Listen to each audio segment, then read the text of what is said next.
Hey, good day to you. This is Todd. I am a regular dude walking in the Word. Hey, we're today. We're in episode 11 in Leviticus here, and this is entitled "The Fair Share." We're talking about. We've talked about all these offerings that are given, and who does the offerings? Well, the people do it, but they need the priest to really lead in it. The priests are the ones doing the offerings here. You're kind of bringing it. You're involved in some ways, but it's the priest actually doing the sacrifice. So the priest, God set this all up, so they were kind of paid for it. They weren't able to farm and do all the things that the others did. They did some of that, but not. They did get income with this. Okay. So this has principles that apply to ministry today, and we're going to get to those at the end. So if you have your Bibles, follow along with me. I'm going to be reading from Leviticus chapter 7 today, starting at verse 28 and going all the way to the end of the chapter, which is verse 38. So again, Leviticus 7, 28 to 38. All right, so it says this. The Lord said to Moses, "Say to the Israelites, anyone who brings a fellowship offering to the Lord is to bring part of it as their sacrifice to the Lord. With their own hands they are to present the food offering to the Lord. They are to bring the fat together with the breasts and wave the breast before the Lord as a wave offering.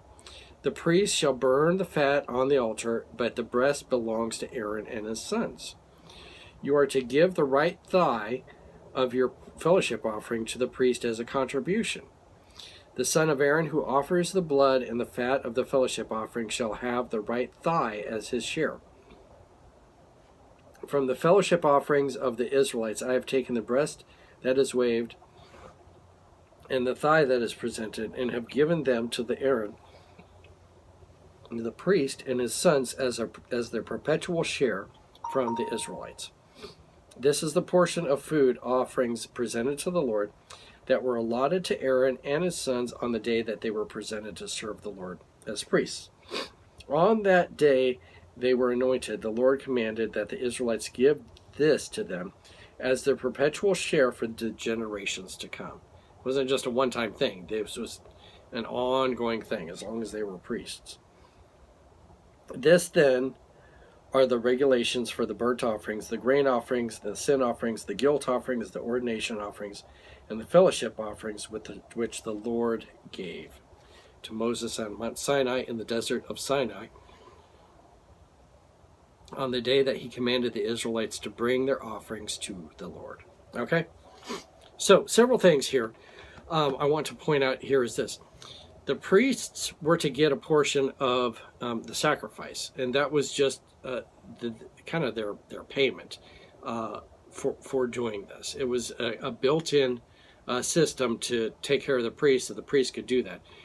So the priest wouldn't go, "Hey, I can't be at the tabernacle today because I got to, farm and take care of the animals and so forth." But their primary job was to take care of the tabernacle. So as they took care of the tabernacle, they were given, they were allowed to live in cities and do other things in the land around those cities to farm when they weren't in the tabernacle. But their primary responsibility was to be serving in the tabernacle, and therefore they were to get a little income from it. What I want to point out today is this. It was a fair share, okay? Notice here that they were given a portion of the sacrifice. They weren't given all the sacrifice. And so there's two dangers that we have today, okay? And this applies to ministry today here. So we have two thoughts that happen today. One is that those in ministry shouldn't get anything, okay? They're like, and that's not a biblical thought. That they should just do this on their own, okay, and not get paid anything for it. It's just voluntary, And then the other thought that's wrong is they should get like the whole sacrifice. So pay way beyond the normal rate here, okay? So as you see here, they were given a portion of this thing. They were given like some translations say shoulder, some say thigh, but they were given the breast, okay? So they were given a portion for that. And so They weren't starving, okay, because they were getting this food, and but they weren't also at the other extreme getting rich, because you're not getting rich with just getting pieces of meat every day there. They weren't wealthy. It wasn't until later on in the New Testament, in Jesus's time, when the priests were getting wealthy, and the reason and the way they were getting wealthy was of all the crazy stuff they were doing beyond what was prescribed here in Leviticus. They were doing things where they would bring the sacrifices in, and then they would have their brother they would go, hey, oh no, that sacrifice isn't good enough. It's not perfect. You can't give that, but you can go to my brother down the road and get a sacrifice from him, and he'll sell you a perfect sacrifice. And so they had this system all worked out where they were really ripping off the people. And that's what made Jesus mad, is they were getting wealthy off of all this crazy stuff they were doing that was not in Leviticus. But they added that on, and that's how they were getting wealthy. So going back to today, the danger is that the reality is this: if you're in ministry, you should be getting a fair wage for whatever you're doing. Okay.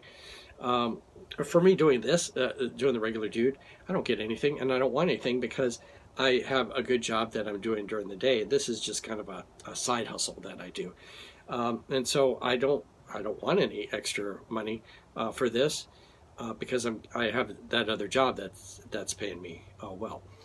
But others, that's their whole livelihood, is that, well, they need to get a fair share. Okay, and the danger that we have here is that you have someone in full-time ministry, and people go, oh yeah, we should give them like $10 a week to take, to preach and take care of everybody and stuff like that.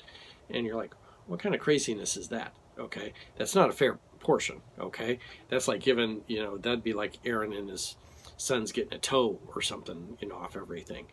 But then also the other extreme is that the guys in ministry are getting rich off of it, which is the other extreme. You have a congregation that is making, let's say, average $50,000 a year, maybe $100,000 a year, and they insist that they need to be getting, $500,000 a year for being the pastor and stuff like that. Well, that's craziness too, and that's going to the other extreme. It should be you're getting your fair share, just like what's kind of outlined here in Leviticus 7. They were getting a fair portion of it. So hopefully that makes sense here today. It's just your fair share, what you're getting. The New Testament talks about it further, so when we get into those passages, we'll look at that further. Okay, so anyway, take care of those in ministry. Give them their fair share. Hey, thanks for watching. I'm just a regular dude walking in the Word, and I look forward to seeing you tomorrow as we continue our journey through Leviticus. Lord's blessing. I'll see you then.